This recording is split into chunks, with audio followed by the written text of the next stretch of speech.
kasih kepada Kalang dengan Bapak I dan seluruh keluarga kerana kita berjaya meraihkan majlis hari jadi Tok Ma pada 20 bulan 12 dengan jaya 2026. 2026. Sama berpanggil. Sorry.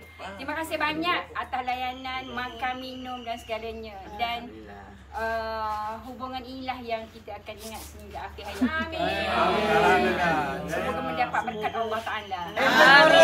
Kita bagi pihak tuan rumah. Okey, juga. Datang semua ni, jauh-jauh pun datang. Jadi terima kasih. Jadi kita alhamdulillah minta selamat semua. Kita jumpa lagi lain kali. InsyaAllah. Maaf Zahir batin. Dah. Saya tak ada yang padi sama. Rasa ada lapar mari. Ayah suka nak kesek. Buat ni jangan duduk dia, ayah mari. Ayah suka nak kesek. Okay, ayah tu pula. Pokok ni nak duduk dia, ayah mari. Hari lain tak ada muka dah. Semoga kekal bersama. Amin. Hei hore! Hei hore! Kita dah tahu dah ayah yang sudah pula. Itulah dia. Drop your comment. Okey, terima kasih banyak. Siapa lagi nak cakap? Tak ada ayah yang sunyi kita.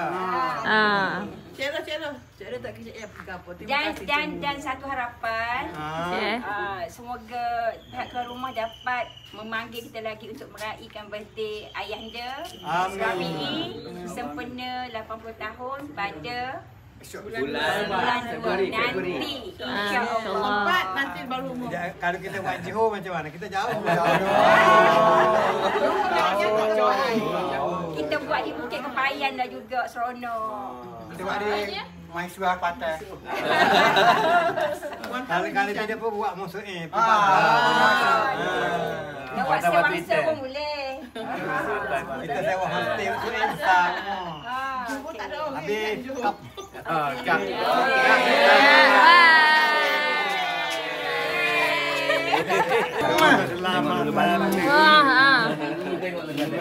Tepuk sikit ni. Allahumma salli ala sayyidina Muhammad. Alhamdulillah. Kasih pula.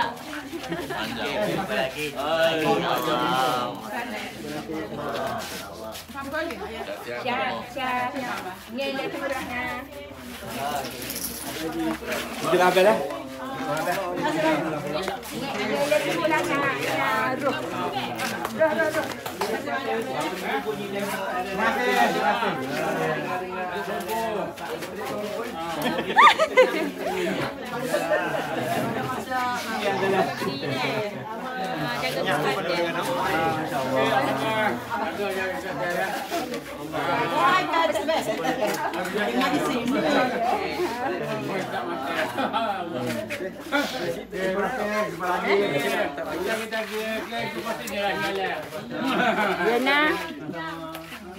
Okey. Kalau tinggal dulu dia kira je lah. Itu maksudnya. Bagi Ibrahim. Ibrahim. Anak Ibrahim. Okey. Oh. Terima kasih. Bye. Bye. Love you. Bye. Love you. Balik dalam kita. Cik kata apa tu? Apa? Hati-hati di Sarawak. Bye. Nampak tu macam dulu. Okey, terima kasih. Okey. Bagi duit ke? Bagi dah. Bye. Bye. Atas suruh hati-hati di sana. Okey, insyaAllah. Durian lagi. Durian kau? Terima kasih. Bye. Assalamualaikum.